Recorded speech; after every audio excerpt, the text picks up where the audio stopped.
Bien, bonjour à tous. Merci beaucoup pour votre présence pour ce 17e point presse de l'année 2021. Merci à ceux qui sont présents ici à Ballard et merci à ceux qui nous suivent sur la chaîne YouTube du ministère des Armées. Aujourd'hui, un point presse consacré au SCAF, au système de combat aérien du futur, avec tout à l'heure une présentation par l'ingénieur général de l'armement Portier et le général de brigade aérienne Chussot. Je commence par les points d'actualité du ministère au nombre de 10 cette semaine. Actualité très dense. Premier point d'actualité, les rencontres militaires blessures et sport, dont la 10e édition se tiendra du 30 mai au 19 juin 2021 dans le Cher, à Aubigny-sur-Ner. L'organisation pratique de ces rencontres est assumée par la cellule d'aide aux blessés de l'armée de terre, avec le soutien du Centre national des sports de la défense, des cellules d'aide aux blessés des autres armées, de la gendarmerie et du service de santé des armées. Depuis leur création, en 2012, ces rencontres militaires blessures et sports ont accueilli 517 blessés. L'objectif de cet événement, c'est de faire découvrir ou redécouvrir aux blessés la pratique d'activités sportives qui sont adaptées à leur pathologie. C'est aussi un moment privilégié où on peut faire le bilan, blessé par blessé, un bilan médical, mais aussi un bilan social, d'accompagnement en matière de ressources humaines et en matière sportive. Ces ressources militaires, blessures et sports, elles s'organisent autour d'un programme d'activités sportives, adapté évidemment aux personnes en situation de handicap. Et ces rencontres peuvent aussi être l'occasion de constituer un vivier pour des futurs compétiteurs, pour des événements sportifs nationaux ou internationaux. Pratiquement 3 stages seront organisés d'une semaine, entre le 30 mai et le 19 juin. Ce seront cette année 60 blessés militaires physiques et psychiques qui seront accueillis, dont 12 d'entre eux sont des grands blessés qui sont des pensionnaires de l'Institut national des invalides. Ces 60 blessés seront encadrés par 100 personnels des différents organismes que j'ai cités tout à l'heure. Ce qui leur sera proposé, ce seront des activités sportives, j'en cite quelques-unes, du basket ou du rugby en fauteuil, du volley assis, du VTT, du karting, de la plongée en piscine, du kickball, du tir à l'arc, du biathlon, de l'équitation adaptée, de l'escrime adaptée et de l'ULM pour les très grands blessés. Le sport est dans l'ADN de nos soldats. La reconstruction par le sport fait partie du parcours de réadaptation et ces rencontres y participent pleinement. J'aborde maintenant quelques points d'actualité relatifs à la jeunesse. Et d'abord, je signale l'organisation par l'armée de terre le 25 mai prochain d'un forum, le forum Ambition Terre, destiné spécifiquement à la jeunesse, à l'initiative du chef d'état-major de l'armée de terre. Alors, il s'agit d'une exposition aux Invalides qui mobilise l'ensemble des acteurs de l'armée de terre qui œuvrent au profit de la jeunesse. Et donc, dans la galerie Turenne, différents dispositifs dédiés à la jeunesse seront présentés. Parmi les organismes présents, je cite le service militaire volontaire, le service militaire adapté et la zone Terre Sud Cadet du Var, volontaire service civique. Cette exposition sera complétée par une table ronde sur le thème de l'enseignement de défense à l'école et des enjeux pour l'armée de terre, auxquels participeront des personnels de l'éducation nationale, le chef de corps du 503e RT, régiment de transmission, très investi dans les classes de défense et de sécurité globale, le colonel Pibou, ainsi que le commandant Barrère, qui a réalisé dans le cadre de l'école de guerre un kit d'enseignement sur De Gaulle. Le chef d'état-major, le général Burkhardt, y fera une allocution et il remettra un prix récompensant un lauréat d'un concours lancé pour concevoir le logo et le slogan qui doit matérialiser l'ambition de l'armée de terre pour la jeunesse. Cet événement sera accessible en distanciel sur le site internet portail-intraterre.intradef.gouv.fr. Troisième point d'actualité et deuxième relatif à la jeunesse, concernant l'armée de l'air et de l'espace, la signature de la convention Tarmac par le général Lavigne, chef d'état-major de l'armée de l'air et de l'espace, le 18 mai. Alors, le projet Tarmac, c'est la future cité des savoirs aéronautiques et spatiaux. C'est à Mérignac. L'armée de l'air et de l'espace rejoint ainsi la région Nouvelle-Aquitaine, Bordeaux Métropole, la ville de Mérignac et un certain nombre d'industriels, Dassault Aviation, Thales, Sabena Technics, Ariane Group et Airbus. Alors, ce projet, c'est un laboratoire des métiers de demain dans le domaine aéronautique et spatial. C'est un site qui présentera les technologies de rupture dans ces deux domaines, aéronautiques et spatiaux. Et il y a un objectif évident qui est de rendre visible et de diffuser auprès des citoyens les évolutions aéronautiques et spatiales en vigueur en ce moment et pour demain. Toujours sur la thématique de la jeunesse et toujours pour l'armée de l'air et de l'espace, je signale l'opération Prenez l'air avec la PAF, donc avec la Patrouille de France, qui a été organisée le mercredi 19 mai à Salon de Provence pour donner une bouffée d'air aux collégiens. Alors, bouffée d'air via Internet, mais bouffée d'air quand même, articulée autour de séquences vidéo dynamiques et d'échanges avec des pilotes et des mécaniciens. Voilà qui clôt les 3 actualités que nous vous signalons aujourd'hui relatives à la jeunesse. Alors, concernant le reste des actualités, je signale la réouverture des musées du ministère des Armées, conformément aux décisions gouvernementales, vu l'amélioration du contexte sanitaire. Le musée de l'armée, le musée de l'air et de l'espace, le musée de la marine ont rouvert leurs portes au public hier. Je rappelle que le ministère des Armées est le 2e acteur culturel de l'État, après le ministère de la Culture. 2e acteur culturel par son patrimoine monumental, son patrimoine mobilier, par ses bibliothèques, par la collection de ses musées et aussi par ses archives. Je signale d'ailleurs la parution cette semaine d'un podcast de l'IRSEM sur la question des archives, pour ceux que cela intéresse. Dans les différents musées que j'ai cités, vous pourrez donc découvrir différentes expositions que je rappelle brièvement.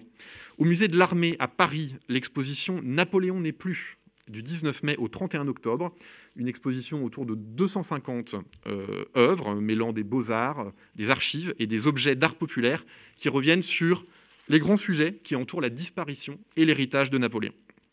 Au musée de l'air et de l'espace, c'est une exposition qui s'appelle « Bijoux de mécanique » du 19 mai au 31 octobre, où vous verrez une collection de photos, aussi bien d'avions de collection, d'avions jouets, de mécanismes d'horlogerie par exemple. Enfin, au Musée national de la marine à Port-Louis, dans le Morbihan, une exposition dans les pas de l'amiral Paris. Alors, l'amiral Paris est un marin d'exception du 19e siècle, qui était un dessinateur et un aquarelliste. Exposition du 21 mai au 2 janvier 2022. Du musée de la marine de Port-Louis, je passe aux essais de manœuvrabilité de la maquette du porte-avions de nouvelle génération. Comme vous le savez, nous sommes aujourd'hui en phase d'avant-projet sommaire pour ce projet de porte-avions de nouvelle génération. La Direction générale de l'armement est maître d'ouvrage sur ce projet et c'est donc sa responsabilité de vérifier que les grands bilans architecturaux sont corrects dans cette phase d'avant-projet. Et c'est donc à ce titre que se sont déroulés des essais sur un lac dans les Alpes de Haute-Provence qui est le lac de Castillon. Ce lac est un moyen d'essai de DGA technique navale. Et ce sont des ingénieurs et des techniciens de DGA technique hydrodynamique qui, pendant 3 semaines, ont fait des essais de manœuvrabilité sur la maquette que vous voyez à l'écran. Alors, des essais de manœuvrabilité, qu'est-ce que c'est ? Ce sont des essais qui ont vocation à vérifier ou à permettre, in fine, que le porte-avions puisse, par exemple, faire des demi-tours dans des rayons qui soient adaptés, puisse tenir son cap s'il y a du vent ou du courant, ou puisse être stable en phase de giration pour qu'on continue à mettre en œuvre les aéronefs ou les systèmes d'armes. Ces essais, c'est une suite de simulations numériques qui avait été faite à DGA Technique Hydrodynamique à Val-de-Reuil, et d'autres essais sur maquette, pas en eau libre sur un lac comme ici, mais dans un bassin avec des conditions très contrôlées, des essais de résistance à l'avancement, des essais aussi de manœuvrabilité, ou des essais sur des modèles de propulseurs, des modèles d'hélices. Donc, ce qu'on peut vous dire, c'est que cette maquette de 10 mètres de long a été testée avec 3 lignes d'arbres, 2 quilles anti-roulis, 2 paires de stabilisateurs, 2 safrans latéraux. Elle était complètement autonome, c'est-à-dire qu'elle avait des moteurs de propulsion, elle avait des actionneurs pour manœuvrer les gouvernails. Et la manœuvrabilité de cette maquette, et donc du prochain porte-avions, est excellente. Les performances manœuvrières sont vérifiées. Et donc, le projet de porte-avions nouvelle génération peut poursuivre sa route sereinement du point de vue de la manœuvrabilité. Autre point d'actualité qui concerne la DGA qui a passé ce marché et la Marine nationale qui est le client final de 2 nouveaux hélicoptères H-160 de la flotte intérimaire. Alors, le marché, plus exactement la tranche optionnelle pour 2 hélicoptères de ce type a été notifié aux industriels Airbus Hélicoptères, Babcock et Safran Helicopter Engines. Et ces 2 appareils compléteront les 4 premiers qui ont déjà été commandés au titre de la flotte intérimaire pour la marine. Et le premier de ces 6 hélicoptères est en cours d'assemblage dans les usines de Marignane chez Airbus Hélicoptères. Ces 6 hélicoptères H-160 flotte intérimaire, ils sont dédiés à la sécurité maritime, aux opérations de search and rescue depuis la terre. Aujourd'hui, ces opérations peuvent être pour partie assumées par des panthères et des caïmans. L'objectif avec ces 6 hélicoptères est de les stationner à terre, donc soit dans la base aéronavale de Languedoc-Poulmic, soit dans la base aéronavale d'Hyères, soit sur l'aéroport de Cherbourg, et donc de faire ces opérations de sécurité maritime depuis ces 3 emprises. C'est pas soit, c'est et. Pardonnez-moi. Ce sont donc des appareils civils qui ont été militarisés pour l'occasion, et en sus de ces 6 appareils viendront les 169 Guépards dans le cadre du programme hélicoptère interarmé léger. Autre point d'actualité, toujours dans le domaine aérien, mais cette fois-ci pour les avions de combat et le Rafale, la première campagne de qualification, première campagne d'essai devrais-je dire, pour le Rafale au standard F4.1, qui a été menée à Istres du 26 au 29 avril 2021, qui a mobilisé des moyens de la DGA, de l'armée de l'air et de l'espace évidemment, et de la Marine nationale, des moyens industriels aussi. Le standard F4, c'est une évolution du Rafale qui lui permet de rester au meilleur niveau mondial, dont les caractéristiques les plus saillantes sont l'emport d'un armement A2FM de 1000 kg, l'emport d'un MICA, missile donc MICA de nouvelle génération, missile RR, et l'intégration d'un viseur de casque notamment. Ce standard F4, il est découpé en plusieurs incréments, et donc le premier incrément, qui est celui dont on parle aujourd'hui, c'est l'incrément F4.1. Pour cette première campagne d'essai, 8 missions complexes ont été menées. Ça représente 50 sorties d'aéronefs par des équipages donc, de la DGA, de l'armée de l'air et de l'espace, de la marine et de Dassault Aviation. Et concrètement, les scénarios impliquaient jusqu'à 8 appareils en zone de combat, avec des créneaux de ravitaillement en vol. Les moyens mobilisés, c'était 8 Rafales, 6 de l'armée de l'air et de l'espace, 2 de la Marine nationale, 2 Mirage 2000 de l'armée de l'air et de l'espace, 2 Alpha Jet, et la mise à disposition journalière de zones d'entraînement Méditerranée par la Marine nationale. Et évidemment des moyens d'essai, de DGA essai en vol, des systèmes de trajectographie, des salles d'écoute. Le F4.1, il permet l'intégration de l'armement A2SM 1000 kg. Il permet l'intégration d'un viseur de casque, donc le nom c'est Scorpion, c'est fabriqué par Thales, et des améliorations du radar à antenne active qui s'appelle AESA, et du système d'autoprotection, donc de guerre électronique du Rafale qui s'appelle Spectra. Ce standard F4.1, il sera déployé concrètement dans nos forces à partir de 2023, soit par rétrofit des appareils existants, qui seront donc upgradés, pour utiliser un nouvel anglicisme, en F4.1, soit directement par production d'avions neufs à ce standard F4.1 dans le cadre de la tranche 4T2 avec des livraisons à partir de 2024. Concernant l'armée de l'air et de l'espace, je passe à un exercice extrêmement important et structurant, l'exercice Atlantique Trident 2021, qui se déroule en ce moment même du 17 au 28 mai sur la base aérienne 118 de Mont-de-Marsan. C'est un exercice qui est organisé par le commandement des forces aériennes et qui rassemble 3 armées de l'air occidentales, je dirais les seules capables au monde de couvrir l'entièreté du haut du spectre des missions aériennes, l'US Air Force, la Royal Air Force et évidemment l'armée de l'air et de l'espace. L'objectif de cet exercice, c'est d'améliorer encore notre connaissance mutuelle, d'améliorer notre interopérabilité. Et cet exercice associe des avions de combat de dernière génération, des Rafales, des Typhoon, des F-35 britanniques, des F-35 américains, et vise à favoriser l'élaboration de procédures communes et à améliorer notre préparation au combat à tous, dans des missions d'entraînement de haute intensité. Ce sont 600 personnels qui ont été et qui sont impliqués dans cet exercice, une cinquantaine d'aéronefs, 40 avions de chasse, des ravitailleurs, des KC-135 français, des KC-135 américains, des A330 Phoenix et Voyager. Et des moyens de détection et de contrôle, donc des avions E-3D britanniques et des avions E-3F français, donc des AWACS. Cet exercice Atlantique Trident, il résulte d'un partenariat stratégique qu'on appelle en anglais Trilateral Strategic Initiative, qui a été établi entre les forces aériennes des 3 pays depuis 2010, et les 2 premières éditions s'étaient tenues aux États-Unis sur la base aérienne de Langley, en Virginie. Dernier point d'actualité, je vous annonce un baptême, et même 6 baptêmes, puisque la ministre des Armées, sur proposition du chef d'état-major de la Marine, a décidé du nom qui sera attribué à chacun des 6 patrouilleurs outre-mer.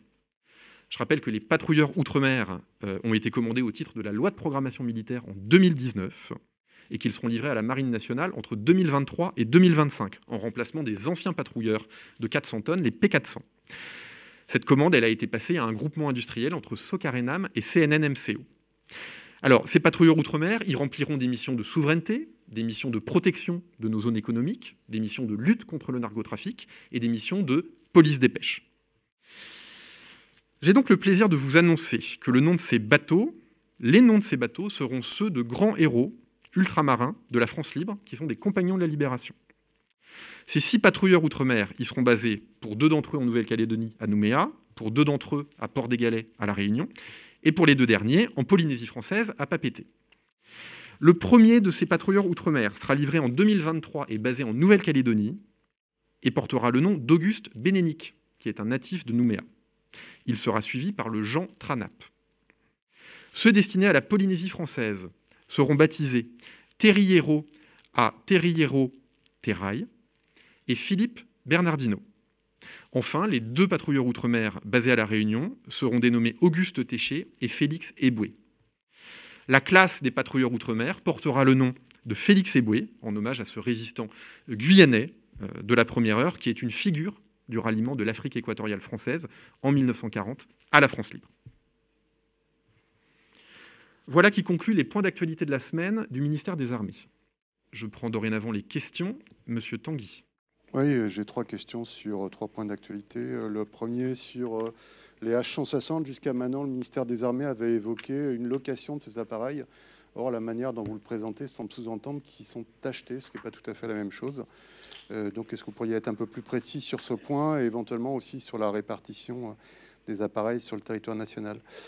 Donc, c'est ma première question. La deuxième concerne F4.1. Combien d'appareils à ce standard ont volé réellement pendant la campagne que vous évoquiez tout à l'heure, puisqu'on voyait 4 Rafales à l'écran, mais j'imagine que les 4 ne sont pas forcément tous F4.1. Et est-ce que vous savez dire à quel moment et dans quel volume, en fait, ils seront livrés? Vous dites livraison à partir de 2023, mais ce sera des avions neufs ou sans doute à très court terme des avions modernisés. C'est ma deuxième question. Et la troisième concerne les pommes dont on vient d'avoir les noms. Je voulais savoir si vous avez connaissance d'ores et déjà des dates d'arrivée de ces navires dans chacun des 3 territoires dont on a parlé. Merci. Merci, M. Tanguy, pour vos questions. Sur la deuxième question, les essais relatifs au standard F4.1, ce sont 2 Rafales, sauf erreur de ma part, qui étaient au standard F4.1 et qui ont été insérés dans des dispositifs aériens avec des Rafales qui sont dans un standard antérieur. Donc on parle bien de 2 Rafales au standard F4.1. Ensuite, sur le calendrier, c'est à partir de 2023 qu'on verra dans nos forces des standards F4.1. Dans un premier temps, ce seront d'abord des Rafales rétrofités, donc des Rafales existants aujourd'hui qu'on upgradera en standard F4.1. Et ensuite, les prochains appareils neufs à destination de l'armée de l'air et de l'espace le seront directement en standard F4.1 au titre de la tranche 4T2, dont les premières livraisons arriveront en 2024. Sur votre première question, H160, est-ce que soit la DGA, soit la Marine nationale pourrait préciser, commandant Lavaux, s'il vous plaît? On vous confirme ça, M. Tanguy, en fin de point presse. Si on peut se renseigner dans l'internet, s'il vous plaît. Ensuite, sur patrouilleurs outre-mer, donc c'est 2 par port. Pour moi, les 2 premiers seront en Nouvelle-Calédonie, mais là aussi, peut-être, commandant Éric, tu peux... Pas encore calé. Bon. On vous précise ça dès que ça sera calé. Y a-t-il d'autres questions? Oui, Monsieur Julien. Oui, juste une petite précision justement sur les H160. Vous avez parlé de 6. Oui. C'est 2 Cherbourg, 2 hier, 2 ou ça veut tourner? Ça, je pense que c'est pas calé non plus, Eric, sauf c'est pas encore calé. Autre question, peut-être en audio? S'il n'y en a pas en audio, j'ai une deuxième question. Je vous en prie. Pour Atlantique Trident, est-ce qu'il y a un VIP Day ou un Media Day prévu? Alors, j'ai cru comprendre que c'était la semaine prochaine. Et quelles sont les modalités, j'allais dire? Et tout simplement, est-ce qu'il y a un voyage de presse? Mon colonel, Stéphane. Nous avions envoyé une invitation pour pouvoir se joindre au Media Day qui a lieu le 25 On n'a pas prévu un voyage de presse au sens de se véhiculer depuis Paris jusque là-bas, mais par contre, les gens qui se sont inscrits sont attendus sur la base à 9h30. Donc, s'il y a des gens qui veulent se réinscrire ou se manifester, je peux toujours étudier éventuellement des ajouts. Pas d'autres questions en audio? Non? Très bien. On passe donc à l'agenda des 2 ministres pour la semaine à venir. Alors aujourd'hui même, Madame Parly est partie pour Brest pour plusieurs séquences. Une première séquence consacrée aux infrastructures de la marine. Elle se fait présenter l'avancée des différents chantiers et elle inaugure un 2e ponton pour les FREMM. Alors il y aura 4 pontons de ce type, c'est donc le 2e qu'elle inaugure. C'est un investissement de 20 millions d'euros. Nul besoin de vous dire que c'est un ouvrage complexe, parce qu'il doit résister évidemment aux marées dans le temps, aux événements météo, et permettre le ravitaillement et la maintenance de nos frégates européennes multimissions. Évidemment, ce seront des pontons qui seront également adaptés pour l'accueil des frégates de défense et d'intervention. Alors, un micro-focus sur quelques rénovations récentes ou en cours d'infrastructures pour la Marine nationale à Brest, puisque c'est le sujet du déplacement de ce matin. D'abord, la reconstruction de la station de pompage des bassins 4 et 7 de la base navale de Brest. Ce sont 11 millions d'euros qui ont été engagés en 2020 et qui seront livrés en 2024. Des infrastructures pour le système de lutte anti-mine du futur, SLAMEF, à hauteur de 30 millions d'euros, qui ont été engagés ou seront engagés entre 2021 et 2023 et livrés entre 2023 et 2024. Des bureaux pour des équipages. Vous savez que nos bâtiments de soutien et d'assistance métropolitains sont des bâtiments à double équipage. Et donc, quand l'un est en mer et navigue, eh bien, il faut que l'autre puisse s'entraîner ou travailler. Il y a donc besoin de bureaux à terre. Et cela a été livré en 2020. Et enfin, au plan de la formation et au titre du plan lycée militaire, l'école des Mousses a été dotée tout récemment d'un nouvel internat. C'était 4 millions d'euros, une opération entre 2019 et 2021. La ministre se rend également au service hydrographique et océanographique de la marine pour signer le contrat d'objectifs et de performance. Le contrat d'objectifs et de performance, c'est un document stratégique qui vous dit ce qu'un organisme doit faire sur une durée donnée et qui, en face de ses missions, de ses objectifs, met des moyens humains, des moyens financiers. Donc jusque-là, le CHOM travaillait sur la base d'un contrat d'objectifs et de performance 2017-2020. La ministre signe ce jour le contrat qui couvrira 2021 à 2024. Le CHOM, c'est une entité illustre et ancienne qui a fêté ses 300 ans il y a quelques mois. C'est l'expert français de la cartographie marine, de la connaissance des fonds marins. Pourquoi c'est important d'être doté de manière souveraine d'un service hydrographique et océanographique ? Eh bien d'abord parce qu'il y a un accroissement des tensions sur la surface des océans, parce que le fond des océans recèle de beaucoup de ressources stratégiques, et parce que de nouvelles routes maritimes peuvent s'ouvrir et qu'il est besoin de les connaître. On estimait il y a encore quelques années que nos zones d'intérêt militaire couvraient 40 millions de kilomètres carrés. Dorénavant, c'est plutôt 60 millions de kilomètres carrés qui sont dans notre point d'intérêt immédiat. Il y a donc un besoin de connaître de manière assidue et précise les fonds marins, et c'est ce que fait le CHOM. 2 points d'illustration. Ayez en tête que le CHOM avait participé aux recherches pour retrouver la Minerve. Il y avait des ingénieurs du CHOM qui avaient contribué à décrypter les images prises par Ocean Infinity.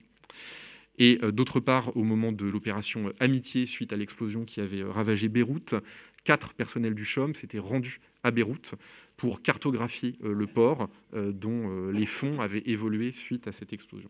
Donc c'est vraiment une entité qui est directement utile à la Marine nationale, à nos marins militaires, à nos marins d'État, mais aussi à l'ensemble des gens de mer.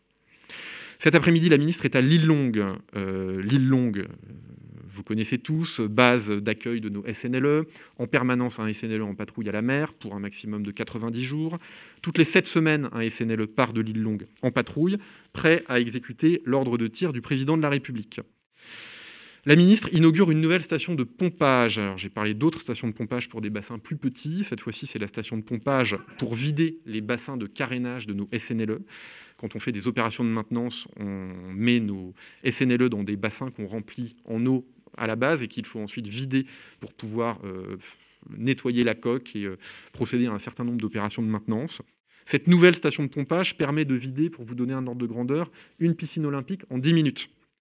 L'installation précédente avait 50 ans, et donc c'est un renouvellement d'un matériel très important pour notre dissuasion nucléaire que Madame Parly annonce aujourd'hui, un projet de 70 millions d'euros. La ministre déléguée, Madame Darrieussecq, a 3 séquences aujourd'hui. Elle dépose une gerbe au Panthéon en hommage à Félix Éboué, dont j'ai parlé juste avant, puisque nous fêtons l'anniversaire de l'entrée au Panthéon de Félix Éboué, c'était le 20 mai 1949.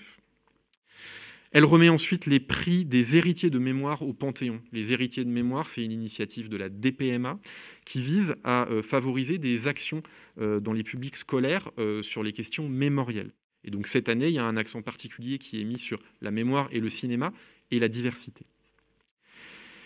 Puis ensuite, Madame Darrieussecq se rend au collège Jean Moulin de Neuilly-Plaisance à l'occasion de la semaine des classes de défense et de sécurité globale.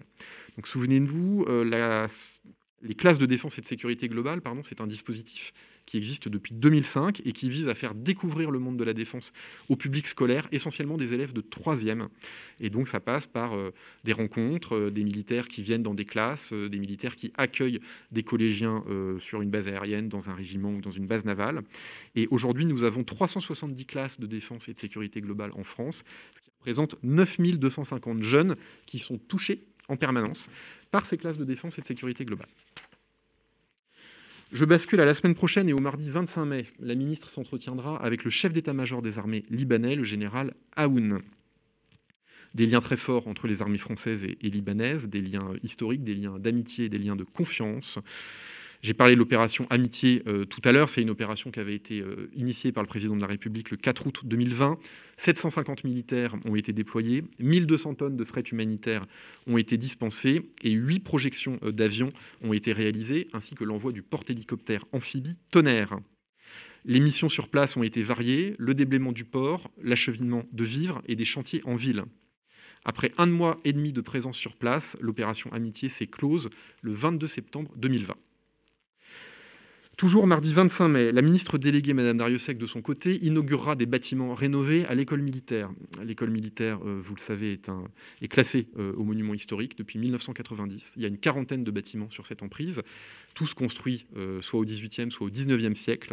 Et l'école militaire est engagée dans un chantier de réhabilitation assez lourde. Et ce sont donc 2 bâtiments tout récemment rénovés que Madame Darrieussecq inaugurera. Le bâtiment 33, qui accueillera prochainement un CIRFA, donc un centre d'information et de recrutement pour les armées.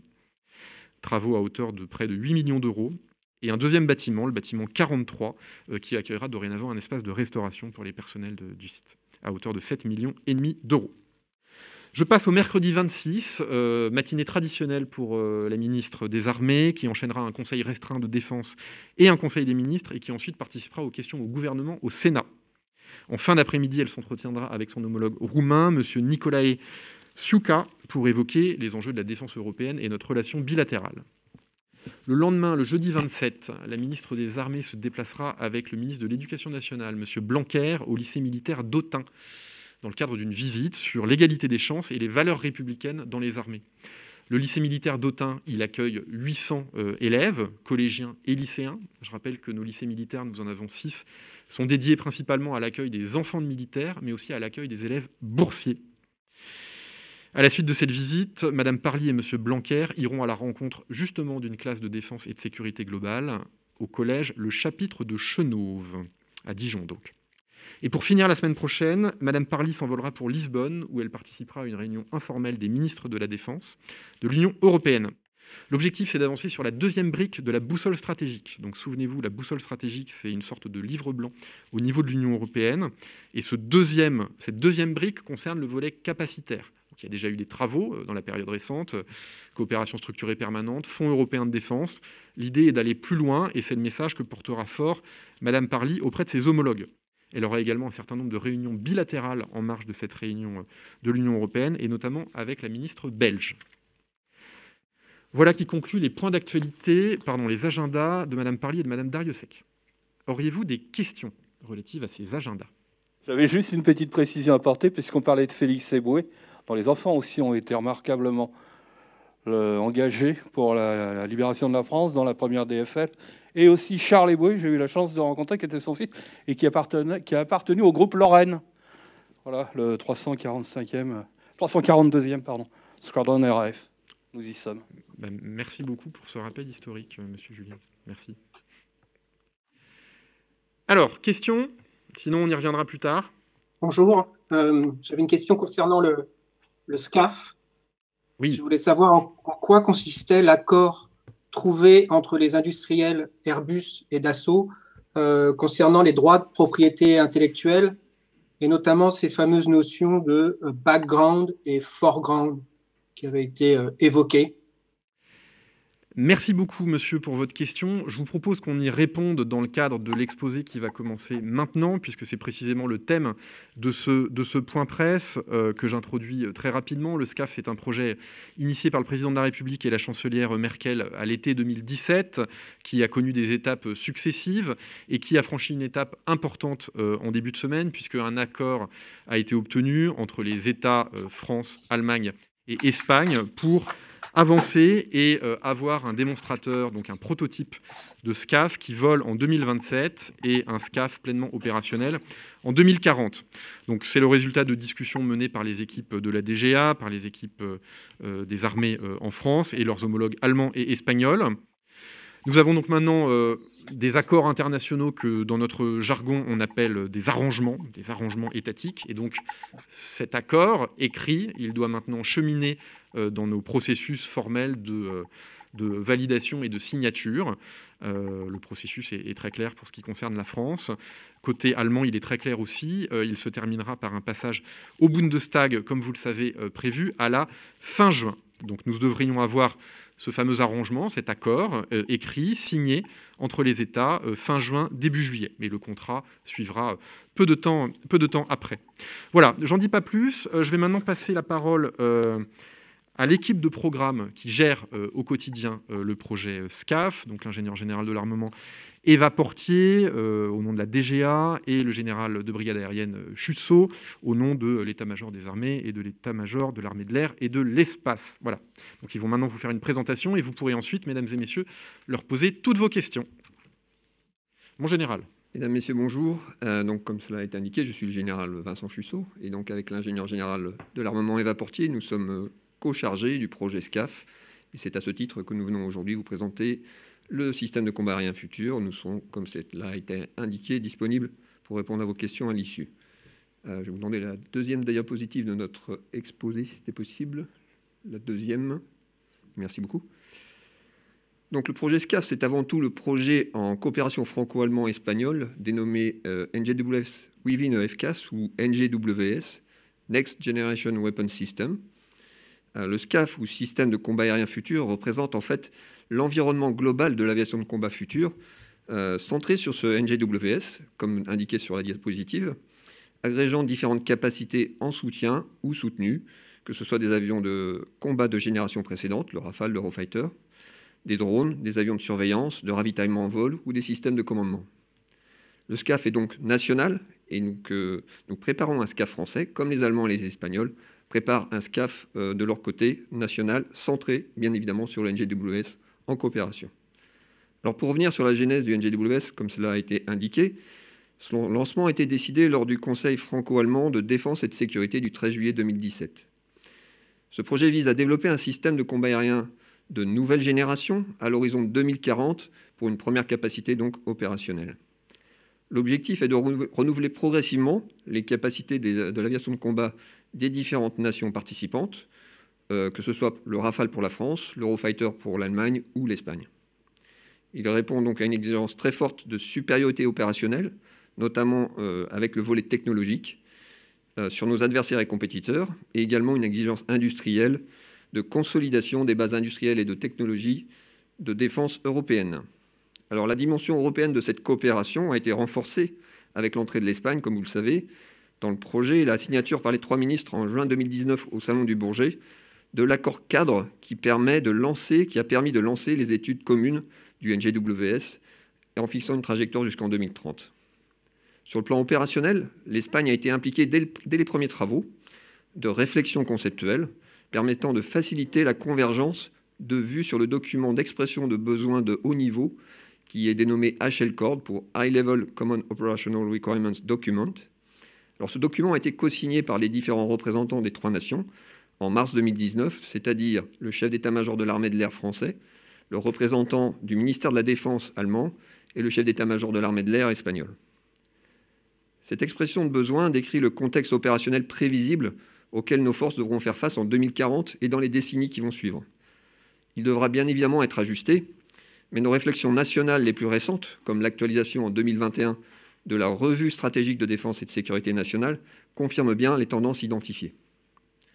La situation envisagée est celle d'une menace directe à notre supériorité aérienne face aux défis croissants, en rapide évolution, posés par nos adversaires. Donc l'affrontement direct entre puissances est bien une hypothèse crédible. Alors, ces derniers exploitent les technologies émergentes pour asseoir progressivement leur puissance au travers de manœuvres d'intimidation et de la mise en œuvre de moyens de déni d'accès, notamment dans les espaces aériens communs.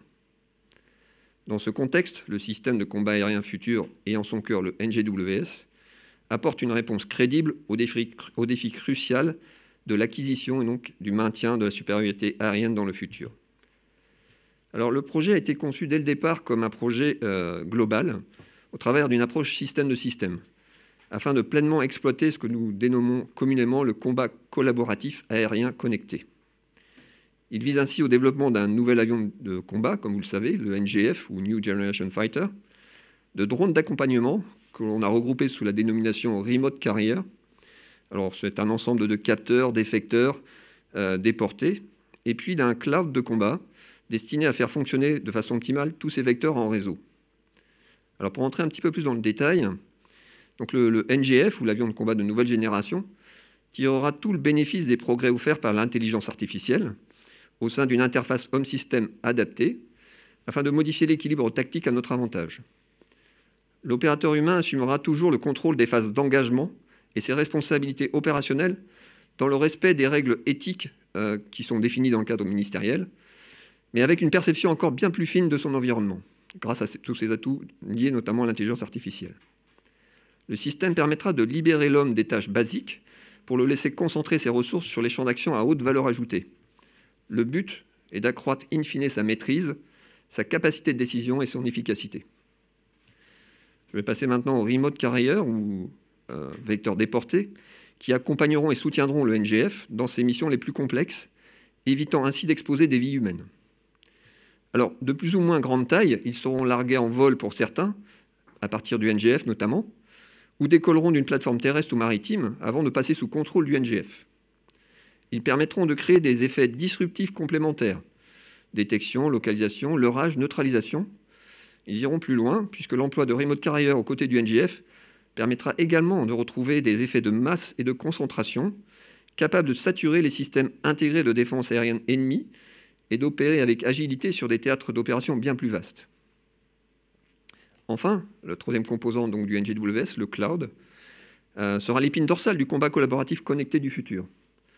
Il disposera d'une capacité à collecter et traiter une grande quantité d'informations hétérogènes et indépendamment de leur provenance, que ce soit du domaine aérien, terrestre, maritime, également de l'espace exo-atmosphérique ou du cyberespace. Il pourra ainsi proposer une grande diversité de services collaboratifs afin d'augmenter l'efficacité et la résilience du SCAF. Enfin, il permettra d'assurer les supériorités informationnelles, décisionnelles et opérationnelles en élaborant en temps réel les meilleures tactiques possibles. Le NGWS devra donc être polyvalent et flexible pour répondre à l'ensemble des missions RR et Air Surface. Pour la France, le NGWS sera par ailleurs l'élément central de la composante aérienne de notre dissuasion nucléaire. Il devra en outre être capable d'embarquer sur porte-avions. L'intégration de l'ensemble des capacités d'ancienne génération et l'interopérabilité interarmée interalliée nécessaires à la pleine efficience du SCAF seront obtenues par une approche incrémentale déclinée sur les décennies à venir. Partagé entre plusieurs nations européennes membres de l'OTAN, le programme NGWS accentuera l'interopérabilité, gage de succès dans la conduite des opérations en coalition, mais également de synergie dans les domaines de la maintenance, de l'entraînement et de la formation. Alors avant de laisser la parole à ma collègue Eva Portier, je conclurai cette première partie en réaffirmant le niveau d'ambition opérationnelle fort du projet NGWS au sein du SCAF, comme devant répondre au durcissement des environnements opérationnels. Et c'est bien à ce titre que les 3 chefs d'état-major des armées de l'air françaises, allemandes et espagnoles se retrouvent régulièrement pour partager et échanger leur vision opérationnelle sur ce projet phare. Je laisse la parole à Eva. Merci Vincent. Donc, après le tableau présenté par Vincent Chusseau, je vais plutôt me focaliser sur les quelques éléments d'historique, d'organisation à la fois étatique, industrielle et contractuelle. Alors, le projet, Vincent vous en a exposé les grandes lignes, présente une forte ambition opérationnelle. Et donc, il impose un investissement R&T assez conséquent et que cet investissement R&T soit phasé avec l'affinement de ce besoin opérationnel. Donc, on a dû en mettre en place une approche innovante, collaborative, à la fois entre les étatiques. Les étatiques, c'est à la fois les gens programmes, comme la DGA, mais opérationnels également, mais aussi entre partenaires français, espagnols et allemands, mais aussi avec les industriels. Donc, c'est pourquoi, dès le début quasiment du projet, il a été décidé de mettre en place une équipe internationale étatique à Arcueil. Cette équipe, elle s'appelle la CPT, c'est la Combined Project Team, qui regroupe aujourd'hui 26 personnes et ils sont installés à Arcueil depuis octobre 2020.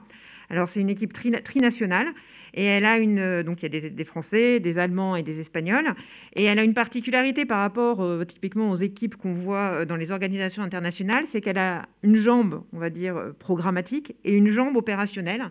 Et donc, il y a deux équipes qui travaillent ensemble, en fait, qui travaillent main dans la main et qui sont localisées donc à Arcueil.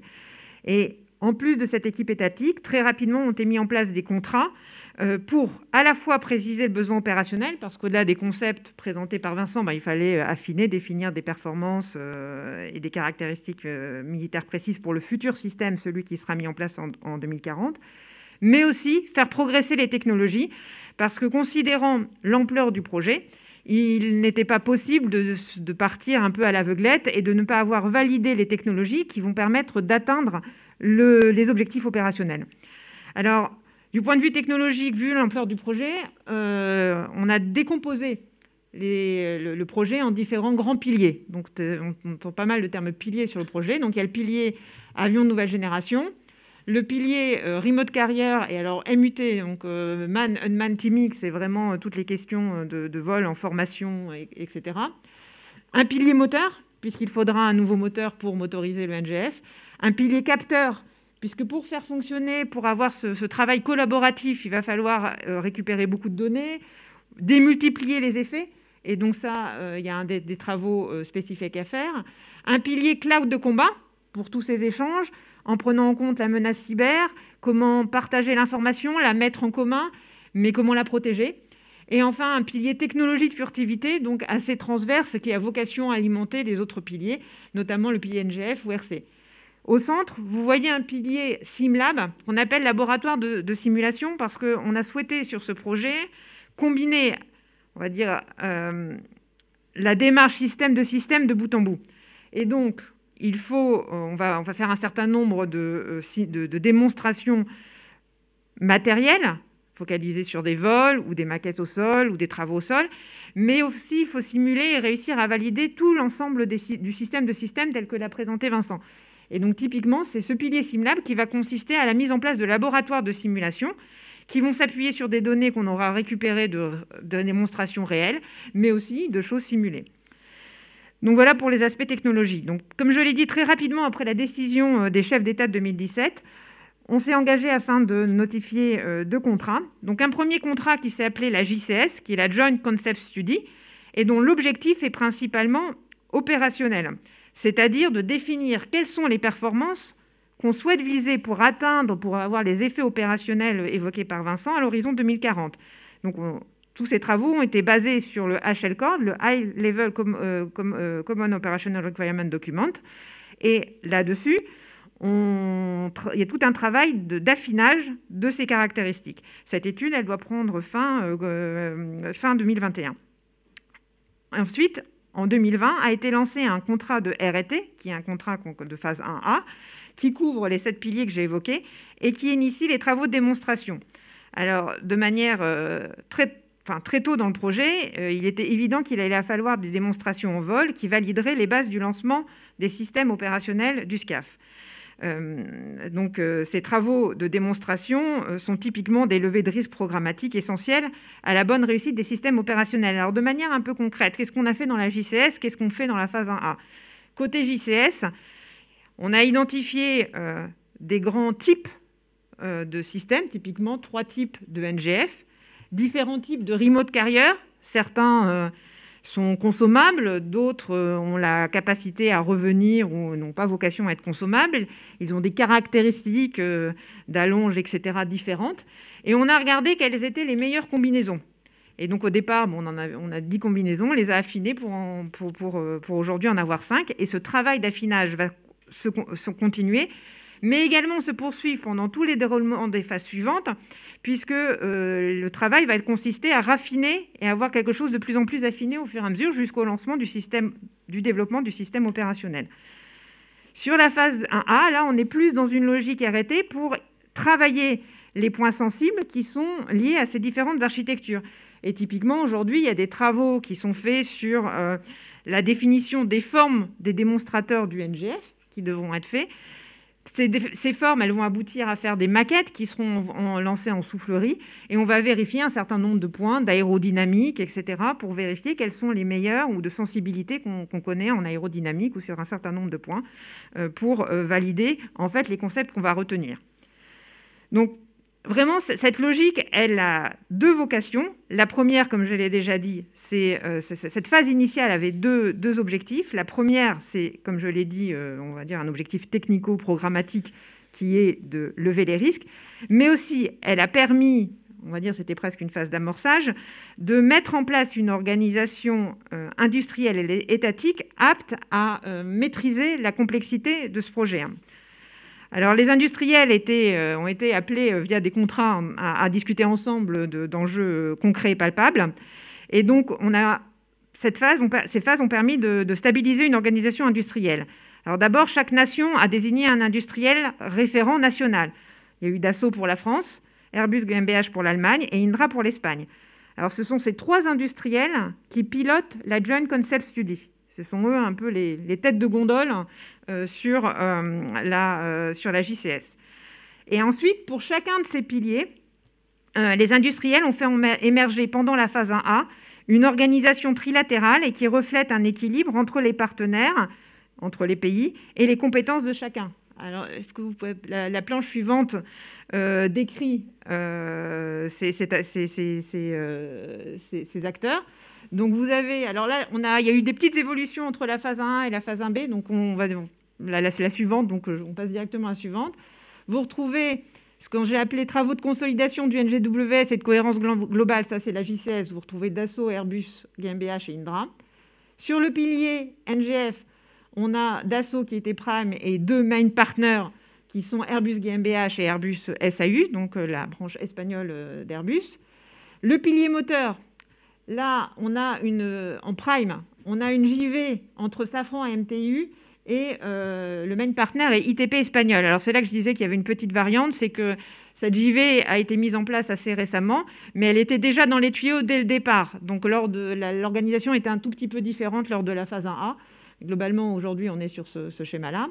Le pilier Remote Carrier, on trouve Airbus GmbH en Prime, en main partner MBDA et Satnus. Alors Satnus, c'est un consortium mis en place par les Espagnols par l'Espagne, par les industriels espagnols pour le projet. Il regroupe alors Sener, Technobit et GMV, qui sont trois industriels espagnols. Sur le pilier cloud de combat, Airbus GmbH et Prime, on retrouve Thales et Indra en main partner. Pilier SimLab, qui est un pilier, le pilier laboratoire de simulation, on retrouve Dassault, Airbus et Indra qui travaillent ensemble. Donc on retrouve en fait les acteurs de la consolidation et de la cohérence globale. Sur le pilier capteur, on trouve Indra, Thales et FCMS. Alors Indra en Prime, Thales et FCMS en main partner. FCMS, c'est un peu à l'instar de Satnus, c'est un consortium d'industriels allemands qui couvre le domaine concerné par les capteurs. Et on trouve donc Hensoldt, ESG, Diehl et Rohde & Schwarz. Et enfin, sur les technologies de la furtivité, le Prime et Airbus Espagne et les main partners sont Dassault et Airbus GmbH. Donc après le lancement de la phase 1, pour revenir sur l'aspect historique, l'enjeu de l'année 2020 et de ce début d'année 2021 était de mettre en place à la fois les accords internationaux et le contrat qui permet de couvrir la prochaine étape, qui est plus ambitieuse au sens qu'elle programme la montée en puissance, celle qui nous amène aux démonstrations effectives à partir de 2027. Donc c'est pendant l'étape suivante que des démonstrateurs vont être définis concrètement et vont être réalisés. Donc c'est vraiment une amplification du projet.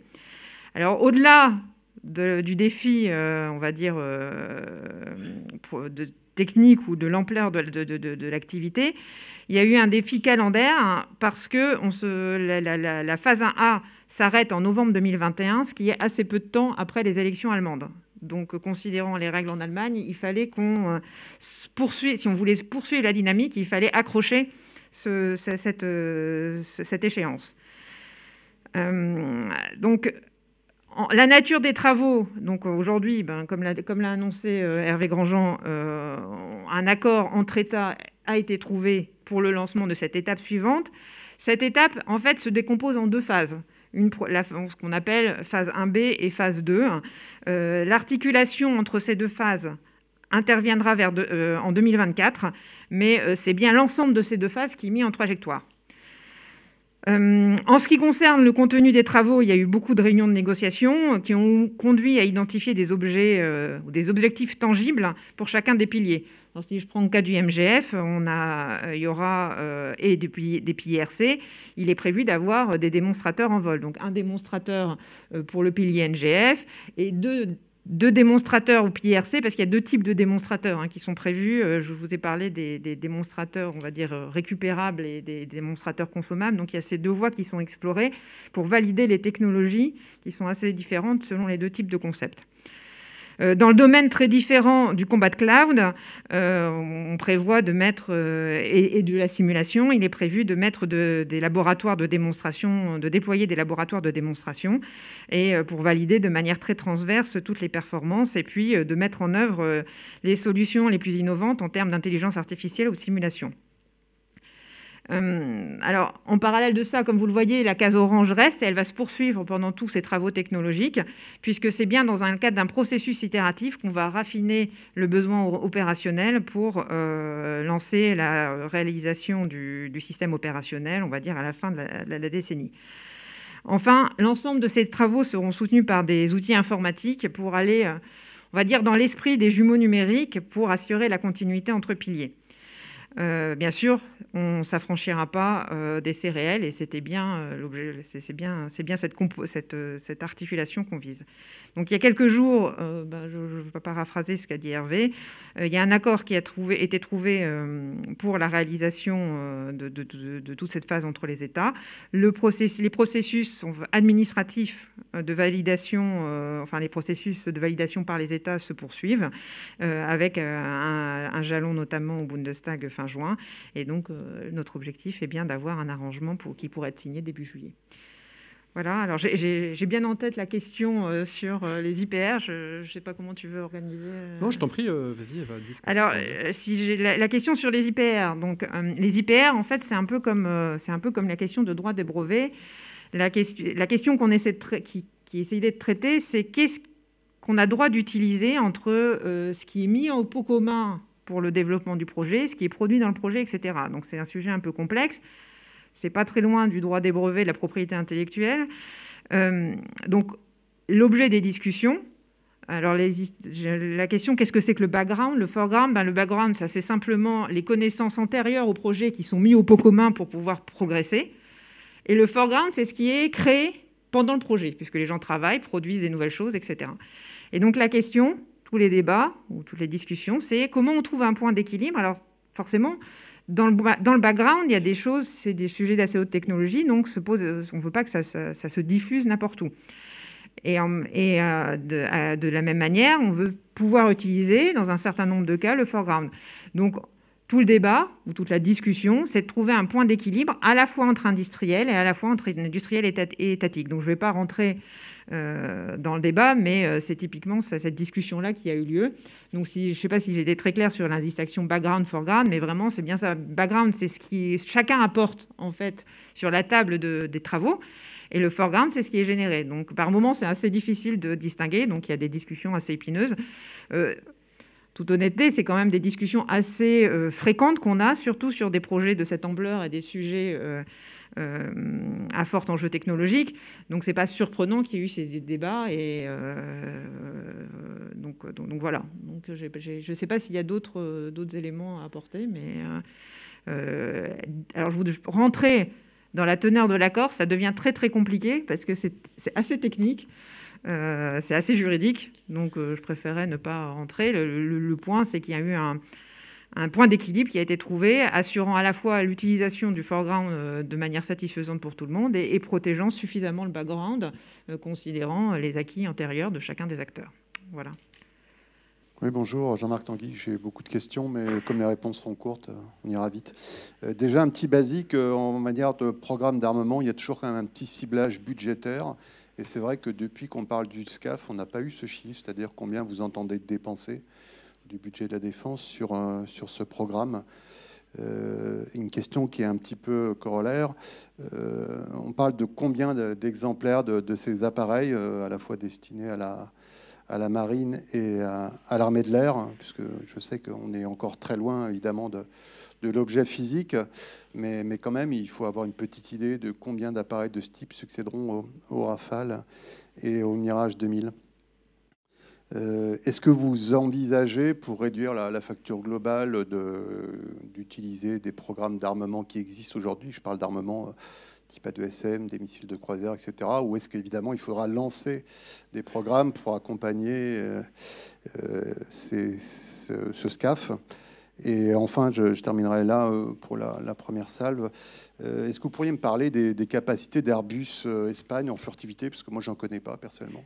Alors comme beaucoup de collègues, je crois on est prêt à vous entendre sur ce sujet, puisque c'est Airbus Espagne qui a été chargé de ce pilier. Merci. La question de la cible, tu veux répondre? Je peux m'y exercer. Évidemment, c'est trop tôt pour répondre à la cible en 2040 et au-delà, puisque en 2040, nous n'aurons que les premiers appareils, comme cela a été indiqué. Le Rafale a vocation à durer pendant ce temps-là, comme le Mirage 2000 aujourd'hui. Eh bien, demain, ce sera le Rafale aux côtés du NGF. On a aujourd'hui un format qui a été défini dans le cadre du livre blanc. Je ne peux pas savoir demain, et surtout en 2040, quel sera le format de l'aviation de combat. Néanmoins, on sent bien qu'il nous faut un minimum d'appareils. Voilà, je m'arrêterai là. La marine a évidemment un format qui est dimensionné par rapport à son porte-avions, à son groupe aéronaval. Donc c'est peut-être un peu plus facile de le cibler aujourd'hui. Néanmoins, toutes ces questions-là vont être affinées au fur et à mesure. Au fur et à mesure également des études conceptuelles qui sont menées actuellement, puisque les études conceptuelles nous apporteront un certain nombre de réponses aussi dans ce domaine-là, entre les avions pilotés, les avions non pilotés, et puis globalement le coût global de tous ces objets. Voilà. Alors sur la question du budget, je suis un peu embêtée pour répondre parce que, comme vous l'avez sans doute remarqué, on est vraiment dans une phase amont. Dire aujourd'hui quel sera le coût de production d'un NGF à cet horizon-là, dire quels sont les ratios, combien il faudra de RC, quels seront exactement le nombre de RC, on n'en est pas capable. Donc aujourd'hui, à ce stade, on n'est pas encore dans une démarche qui permet de faire un coût intégral sur ce genre de projet. On peut articuler des chiffres. Personnellement, je ne m'y essaierai pas. Donc, en référence, par exemple, à des programmes anciens ou regarder ce que font d'autres pays. Mais aujourd'hui, nous, on s'est focalisé sur quelle est la combinatoire ou quelle est la combinaison de systèmes qui paraît la plus efficiente, pour utiliser des mots à la mode, pour répondre aux enjeux de l'aviation de combat à l'horizon 2040-2070. Vous posez la question des armements. C'est sans doute pas les armements aujourd'hui sur étagère qui seront là. Dans la liste que vous avez citée, il y en a certains qui seront amenés à évoluer. Il y a déjà des projets en préparation sur un certain nombre. Et donc ça, bien sûr, ce sont des données d'entrée. Vincent a bien insisté, c'est bien NGWS within a SCAF. C'est bien la prise en compte de tout cet environnement qui est intégré dans la préparation du projet et dans les travaux, on va dire, JCS. Et les travaux de concept et d'architecture. Donc on prend ça en compte, on est obligé de prendre en compte aussi des réalités par moments différentes, notamment sur le volet armement des différents pays, mais c'est typiquement les points qu'on prend en compte, de dire aujourd'hui exactement quels seront... On intègre les différentes hypothèses qu'on a sur des différents types d'armement. En revanche, on ne s'est pas lancé à ce stade, effectivement, précisément sur une évolution particulière d'un armement. Alors, j'ai noté aussi la question sur Airbus Espagne. Alors, différents éléments. Alors, Airbus Espagne a des compétences indéniables, donc je ne me permettrai pas de les remettre en cause. Il y a aussi il y a eu une discussion entre industriels pour trouver le bon équilibre selon les différentes thématiques. Ces sujets furtivité et au sein de chaque pilier, il y a des organisations qui permettent de s'appuyer sur des compétences effectives, les compétences effectives des industriels. Donc, je ne vois pas forcément d'antagonisme à avoir positionné, vu les contenus des piliers, les compétences de chacun et ce que prennent les différents acteurs, à avoir Airbus Espagne, pilote du pilier 7, du pilier capteur, du pilier vélo. Sachant que être pilote ne veut pas dire qu'il fait toute l'activité, puisque sur chaque pilier, il y a eu un équilibre qui a été trouvé entre le prime et le main partner. On n'est pas du tout dans une relation, on est dans une relation, on va dire, équilibrée entre les partenaires et adaptée aux différents sujets. Bonjour, Romain Mialcarec, je suis indépendant.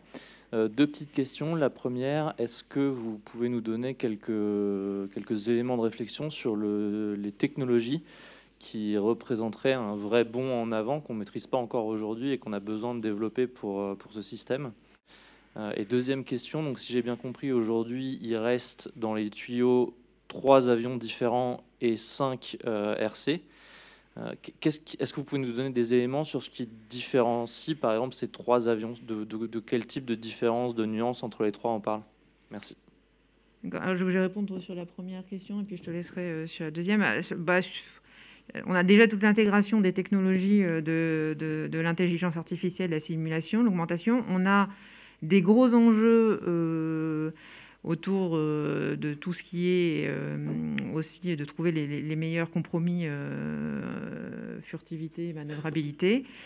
Au niveau de la motorisation, et considérant justement un certain nombre d'améliorations qu'on va avoir, il va falloir développer un certain nombre de technologies moteurs, monter en température les matériaux qu'il y a au sein des moteurs, améliorer un certain nombre de technologies, on parle pas mal de cycles variables ou de choses comme ça. Au niveau des communications, également, vu qu'on veut s'appuyer sur des clouds, il va falloir trouver des formes, des moyens d'échange adaptés, résilients, mais qui permettent de transférer les débits qui vont bien, avec des discrétions adaptées. Donc, je pense que la liste est longue. Alors, sur la question des différents types d'avions. Sur les différents concepts, en fait, puisque ce ne sont que des concepts. Dans le cadre de la JCS, l'étude conceptuelle. Donc nous sommes toujours sur 3 grands concepts de NGF et on est toujours sur 6 types de remote carrier avec différentes variantes, plus d'une vingtaine de variantes en fonction des charges qui sont associées. Donc sur les remote carriers, comme je l'ai indiqué, mais comme là aussi l'a indiqué Eva, une partie est consommable, c'est-à-dire de petite taille et qui donc sont tirées une seule fois. Et une autre partie est récupérable, donc on peut décoller d'une plateforme ou d'un bâtiment de surface, aller rejoindre le NGF et revenir sur place en étant capable de délivrer un certain nombre de remote carrier, enfin d'armement, pardon, en soude par exemple. Alors, les différenciants, ils ont été un peu évoqués par Eva dans le cadre des technologies, notamment pour les NGF, puisque on sent qu'il y a un équilibre à trouver entre furtivité et manœuvrabilité, par exemple. Ça, cet équilibre-là, il n'est pas nouveau. On le connaît sur un tas d'autres designs d'avions, notamment américains. La problématique du F-35, je pense, est connue par tout le monde. Mais il y a aussi d'autres différenciants, puisque cet avion-là ne va pas évoluer tout seul. Il va évoluer, comme on l'indiquait, avec des remote carriers au sein d'un cloud de combat. Et c'est bien l'ensemble du système qui est évalué. La performance de l'ensemble du système qui est évaluée. Et donc, un troisième différenciant, c'est la modularité, aussi du NGF à pouvoir emmener potentiellement des capacités qui vont lui permettre d'augmenter son allonge, qui vont être capables d'augmenter ses emports. Et donc, c'est le grand type de différenciants qui sont aujourd'hui étudiés. Ces concepts ne représentent pas exactement le système opérationnel définitif, mais ils vont permettre d'affiner justement le besoin en rebouclant notamment avec les technologies, les travaux sur les RT. Et puis pour les remote carriers, en fonction des charges employées et de la distance à laquelle on souhaite que le remote carrier aille en profondeur dans les lignes, déjà on a un certain nombre de différenciants, puisque l'objectif étant notamment de pénétrer les défenses adverses, mais également de les neutraliser. On évoquait tout à l'heure le man-on-man teaming. Ce man-on-man teaming il a pour objectif de faire voler, par exemple en essaim, un certain nombre de remote carriers de manière parfaitement coordonnée qui vont aller saturer les défenses ennemies adverses. Ça, c'est un mode d'action qui doit être étudié finement. Ce mode d'action, évidemment, implique différents types potentiellement de remote carriers avec différents types de charges. Et donc tout ça fait que la combinatoire est extrêmement variée, demande donc de nombreuses évaluations, de nombreuses simulations. Et aujourd'hui, nous en sommes donc à 5 architectures, c'est-à-dire 5 combinaisons entre à chaque fois un NGF, plusieurs remote carriers, évalués dans des contextes opérationnels différents, en fonction de la menace, du degré de pénétration souhaité. Et puis, tout ça va nous amener progressivement, dans les années à venir, vers la convergence sur l'architecture finale et le système opérationnel. Pascal Samama, journaliste à BFM Business, BFM TV. Je reviendrai sur, si j'ai bien compris, le SCAF, c'est un écosystème numérique. J'aimerais savoir comment on va pouvoir vendre le SCAF à l'étranger, aussi facilement que le Rafale, j'ai envie de dire. Qu'est-ce qu'on va vendre? On va vendre un écosystème, on va vendre un cloud, on va vendre l'accès à des services numériques gérés par les 3 pays, gérés par un seul, gérés par l'OTAN, gérés par l'Europe. Ça, c'est la première question. Deuxième question qui est aussi numérique, est-ce que des versions du Rafale vont être upgradables pour entrer dans cet écosystème? Les 2 types d'appareils NGF et Rafale vont cohabiter pendant quelques temps. Tous les Rafales, il y en a 192 aujourd'hui, il y en aura bien plus en 2040, ne vont pas être remplacés immédiatement. Donc il va y avoir une cohabitation de technologies. Comment est-ce que ces 2 technologies vont pouvoir cohabiter? Et enfin, c'est sur le partage des données. Le SCAF, c'est un système qui va récupérer des données. Ces données, est-ce qu'elles seront partagées avec d'autres États? Et par qui elles vont être gérées? Est-ce qu'elles vont, par exemple, être gérées par des sociétés d'analyse de type Palantir? Je dis Palantir parce que c'est la plus connue, mais de ce type-là. Est-ce qu'on a en France les capacités d'analyser les données? Enfin, juste une question, j'ai pas bien compris le lien entre le NGF et les drones. Est-ce que c'est le pilote du NGF qui va contrôler les drones ou est-ce que les drones sont contrôlés ailleurs par un autre état-major? Je vais peut-être juste sur l'aspect, il y a un élément qu'on n'a pas évoqué dans nos exposés, c'est que par rapport à votre question, est-ce que c'est tout un écosystème qu'on vend ou qu'on promeut? Il y a un travail assez important qui doit être fait, et notamment c'est ce qu'on trouve dans les travaux qu'on appelle JCS, etc., autour des standards, de la standardisation et de la définition de standards d'interopérabilité. Notre objectif, justement, c'est d'avoir, et Vincent a utilisé un peu ce terme-là, une certaine modularité. C'est-à-dire de pouvoir, entre guillemets, décomposer les différents systèmes. Et là, je donne une réponse à la question que vous posiez sur le Rafale, c'est qu'il y aura des upgrades du Rafale ultérieur qui pourront venir se plugger, entre guillemets, pour utiliser du franglais, sur ce système. Donc c'est ça la logique. C'est pas une logique d'un système. Alors, et on est bien d'ailleurs dans l'image du NGWS within FCAS, chaque FCAS étant différent, puisque nous allons hériter de systèmes différents des différentes nations. Il y aura des noyaux ou des recouvrements.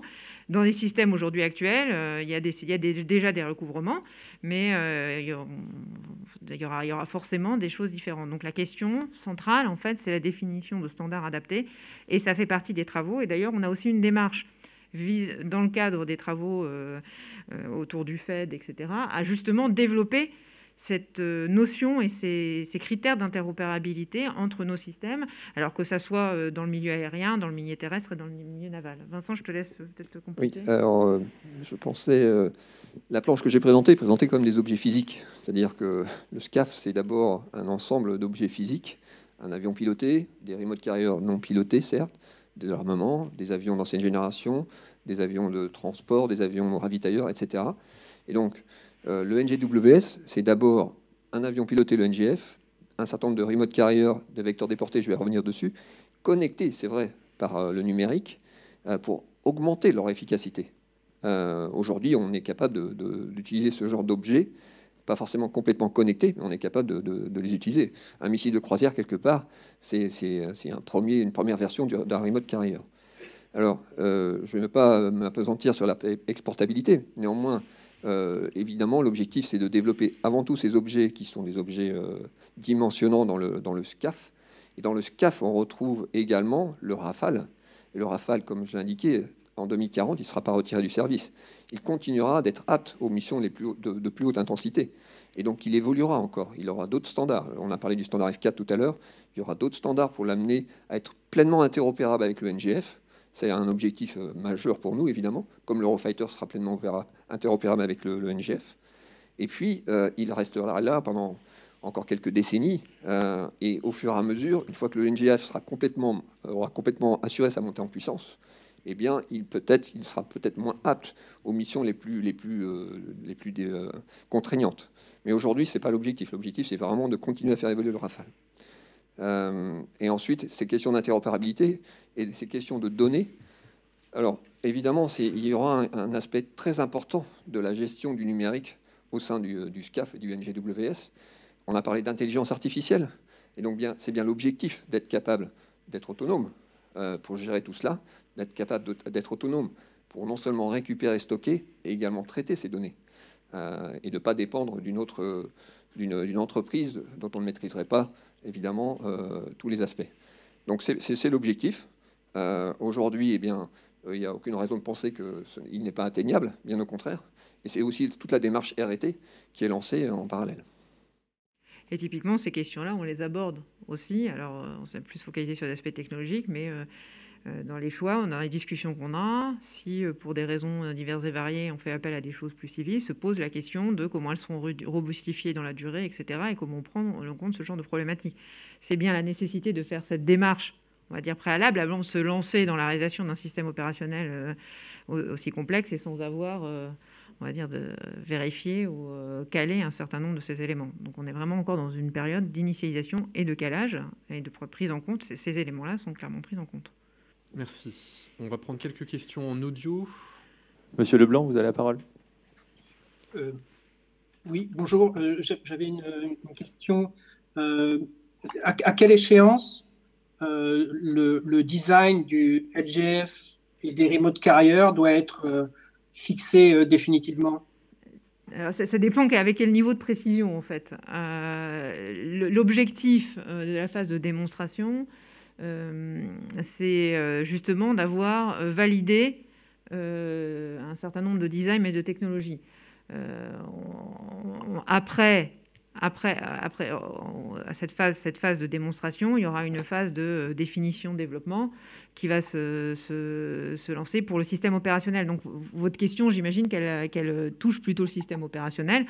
Donc, voilà, il y aura déjà des premiers éléments très tangibles qui seront disponibles, qui s'affineront au fur et à mesure de la phase de démonstration, mais ça ne sera pas complètement figé à la fin de la phase de démonstration, puisqu'il y a cette phase de développement encore après du système opérationnel qui interviendra. Et d'autre part, un point, c'est que sans doute les formes des démonstrateurs seront potentiellement assez différentes ou d'une certaine manière différentes de ce que seront le système final, potentiellement sur certains points. Alors, oui, différentes, certainement en partie, mais en adoptant quand même les grandes lignes, voilà, qu'il faudra affiner, justement avec les essais en vol. Il avait parlé tout à l'heure d'une phase de réalisation à partir de 2030, donc il faut qu'à cette échéance-là, évidemment, tout soit figé. Et en attendant, eh bien, le processus va être itératif. et dans un premier temps plus théorique, les études conceptuelles qu'on évoquait, les études de RT, et au fur et à mesure des démonstrations, des essais en vol avec les démonstrateurs, et bien la capacité à définir très précisément, avant la fin de la décennie, cet objet qui aura intégré en parallèle tous les besoins liés à l'innovation, toutes les rétextes qu'on aura pu tirer sur un certain nombre d'autres opérations, etc. Merci. Autre question en audio ? Allez-y, Aude. Europe 1, bonjour. J'avais plusieurs questions. Les maquettes dont vous parliez, ce sont les démonstrateurs ou pas? Et deuxième question, quand est-ce qu'elles devraient commencer à être physiquement fabriquées? Et troisièmement, vous parliez de soufflerie. Elles seraient où ces souffleries? Alors, justement, j'ai utilisé le terme maquette. C'est effectivement pas les démonstrateurs qui arriveront aujourd'hui. Aujourd'hui, justement, pour faire cette sélection-là, il y a différents, on va dire, familles de concepts qui sont travaillés pour les démonstrateurs.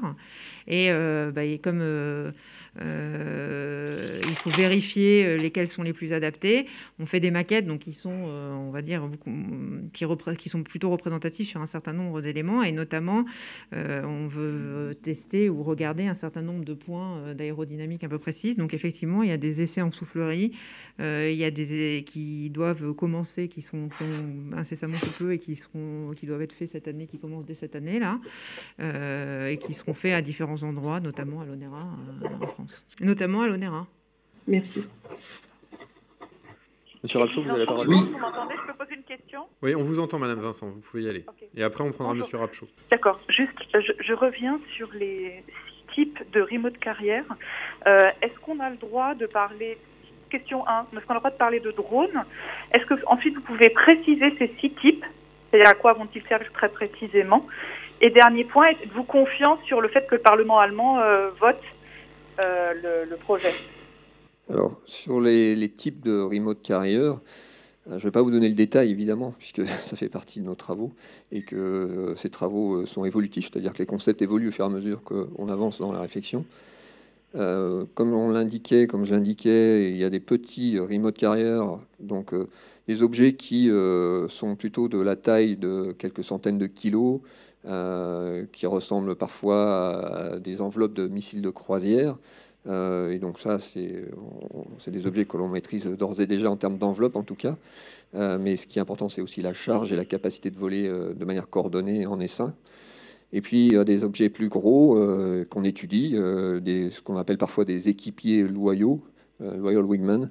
Donc il y a d'autres nations dans le monde qui étudient ce genre d'objets. Évidemment, il faut qu'on s'y intéresse, savoir quelle est la plus-value, quel apport dans chaque mission de ces objets aux côtés du NGF. Et donc l'objet, c'est bien que ces objets volent en accompagnement pour augmenter la capacité opérationnelle locale du NGF, et donc sous son contrôle jusqu'à un certain moment où parfois ils pourront effectivement finir leur mission avec par exemple des charges non cinétiques de brouillage pour pouvoir permettre la pénétration du NGF. Je ne sais pas si ça répond à la question qui était posée. Non, juste, vous n'employez pas le mot drone, il est inapproprié pour vous? Non, je suis désolé. Comme ça clive beaucoup votre rein, est-ce qu'il est inapproprié? C'est intéressant. Non, je suis désolé. Effectivement, on a repris un terme anglo-saxon qui s'appelle remote carrier et qui a englobé l'ensemble des types de drones. Et évidemment, le terme drone n'est pas proscrit. Il y a différents types de drones, comme aujourd'hui, comme demain le mal européen. Mais voilà. D'accord. Oui, c'est vrai. Et sur l'aspect du Bundestag allemand, est-ce que vous êtes confiant? Moi, je lis pas trop dans le mar de café et c'est une décision du Bundestag allemand. Je sais pas répondre moi personnellement. Non, mais ce qu'on peut dire sur ce point, Madame Vincent, c'est qu'il y a un alignement absolument parfait entre Madame Kramp-Karrenbauer, Madame Parly et Madame Robles, et que Madame Kramp-Karrenbauer travaillera avec le Bundestag pour arriver à une décision favorable, et on ne ferait pas tout ça si on n'avait pas des garanties tout à fait solides sur une décision favorable du Bundestag à la fin du mois de juin. Autre question, Monsieur Rapchaud peut-être? Oui, bonjour. D'abord, une précision, pour être sûr de bien comprendre, on est aujourd'hui à 3 conceptions d'avions. Quand est-ce qu'on aboutira à une conception, quitte à ce qu'elle soit raffinée? C'est 2024 pour le début de la phase de fabrication du démonstrateur. Et deuxième question, sur le budget, on parle d'un budget d'environ 3,5 milliards d'euros total pour la phase 1B. Pour la phase 2, on n'a pas de précision. J'ai vu qu'en Allemagne, il tablait sur un budget allemand pour les phases 1B et 2 de 4 milliards, ce qui ferait un budget total de 12 milliards d'euros. Est-ce que ce sont des chiffres corrects pour les phases 1B, 2 ? Alors, moi, sur les chiffres, je vais, comme on l'a dit, les processus de staffing nationaux sont en cours et moi, je ne veux pas les perturber. Donc, je préfère ne pas donner de chiffres. Je suis vraiment désolée. Sur l'autre question, c'était... Globalement, sur l'autre question, on va converger au fur et à mesure le nombre de concepts. On pense qu'en 2024, justement, on devrait pouvoir commencer à cerner, on va dire, les éléments de l'architecture finale. Ça ne veut pas dire que tout sera arrêté en 2024, puisque, comme on l'indiquait, on rentrera véritablement en réalisation plutôt à la fin de la décennie. Et il faut garder encore un peu d'évolutivité et de capacité à intégrer toute l'innovation qui pourra surgir à ce moment-là. Donc, on continuera le process, peut-être à partir d'une forme de NGF à cette échéance-là, qui aura été déjà aussi étudié dans le cadre de la R&T au travers de simulations et d'essais en soufflerie aussi au passage. Donc tout cela devrait effectivement progressivement nous amener à cette échéance. Peut-être une dernière question en audio, et ensuite on reviendra un petit peu en salle. Monsieur Dubois, vous avez la parole. Merci beaucoup, bonjour. Donc, Thierry Dubois pour Aviation Week. Pouvez-vous, à titre de rappel, s'il vous plaît, nommer les différentes phases, 1A, 1B, 2 et autres éventuellement, les définir en quelques mots et les situer sur un axe temporel entre 2017 et 2040, s'il vous plaît. Alors, donc, il y a la phase 1A, c'est en gros 2020-2021. La phase 1B, c'est 2021-2024. La phase 2, c'est 2024, on va dire 2027. Et il y aura une phase 3 qu'on appelle phase 3, qui correspond à une phase d'essai. En fait, c'est d'exploitation des démonstrations, donc qui n'est pas encore qui est pas calé complètement temporellement, parce que la durée des essais est un paramètre qui sera encore à déterminer, qui est affiné. En parallèle de la phase 3, globalement, c'est en parallèle de la phase 3 qu'on commence le processus de définition et de développement des systèmes opérationnels. Est-ce que j'ai répondu à votre question à peu près sur les cases temporels ? Oui, merci. Est-ce que vous pouvez redonner les définitions en quelques mots des phases 1A, 1B et 2 ? Alors là, ça devient un peu technique parce qu'en fait, en gros, on se cale sur des passages de revues de définition qui permettent d'affiner les designs des démonstrateurs. Donc, typiquement, au passage phase 2, 1B, phase 2, on aura une vision assez fine. Vous voyez les questions de cycle en V, etc., de développement, une vision assez fine de la définition du démonstrateur, ce qui permet de lancer en production les démonstrations, les composants en fait, et les sous-systèmes des démonstrateurs. Donc voilà en gros la jonction 1B2.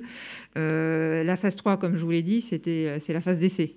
Donc en gros, ce sont des essais. Donc voilà, c'est en essayant de simplifier la jonction. Merci.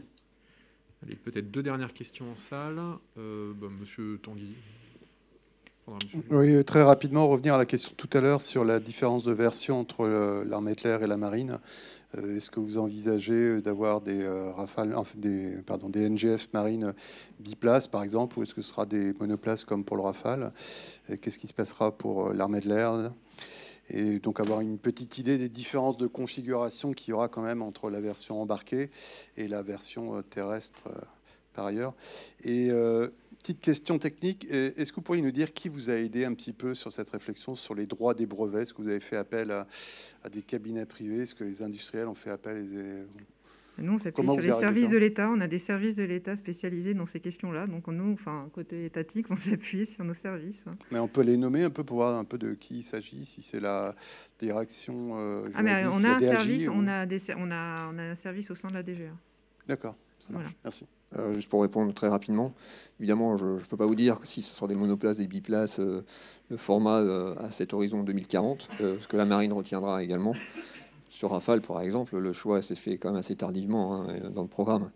Et ensuite, aujourd'hui, on a un besoin qui est pris en compte de manière globale. Et nous travaillons sur ce besoin global et on affinera au fur et à mesure en fonction de ce qu'on verra apparaître, notamment dans les travaux de R&T aussi. Ah oui, Pierre Julien, indépendant. Vous savez qu'on adore les chiffres, on adore les dates. Premier vol, donc ça serait plutôt 2027 du démonstrateur? Oui, c'est ce qu'on met à table. Oui. D'accord. Deuxième question, là, alors c'est pas lié aux chiffres. Dassault n'est pas dans le lot Remote Carrier. On est bien d'accord? Bah, il n'est pas dans le trio. Voilà. C'est ça, parce qu'on a beaucoup, à l'époque, suivi le Neuron et autres. Là, on voit qu'il n'est fait pas. Et puis, dernière question. Vous avez évidemment parlé de la dissuasion nucléaire. Est-ce que dans le contrat, cette capacité est de toute façon bien précisée, n'appartenant qu'à la France, donc avec un système français et non pas avec une possibilité d'être vu et regardé de près par l'Espagne et l'Allemagne? La dissuasion, c'est évidemment un besoin spécifique français qui est évident et qui a été pris en compte dès le départ dans le document qu'on appelait tout à l'heure échelle corde. Et il est pris en compte dans le cadre du contrat. Et l'objectif, évidemment, c'est d'assurer la perméabilité des capacités liées à cette mission-là. Donc, de façon à ce que seule la France puisse l'utiliser. C'est un peu déjà le cas sur Rafale. Je pense qu'on arrive avec le même système de mission à assurer des avions qui sont capables d'emmener l'arme et puis de vendre à l'export des avions sur lesquels on n'a pas de soucis vis-à-vis de ce sujet-là. Très bien. Bah, écoutez, merci infiniment à tous les deux pour vos propos, vos explications très claires. Et on va maintenant passer au point sur les opérations par l'état-major des armées et le colonel Deschamps, adjoint du colonel Barbry. À vous, mon colonel.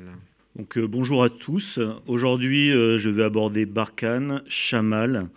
Je vous ferai un point sur le GAN qui opère désormais en Méditerranée orientale. Je vous parlerai de la Jeanne d'Arc qui participe à un exercice au Japon, de Lynx, et je terminerai par l'opération Résilience.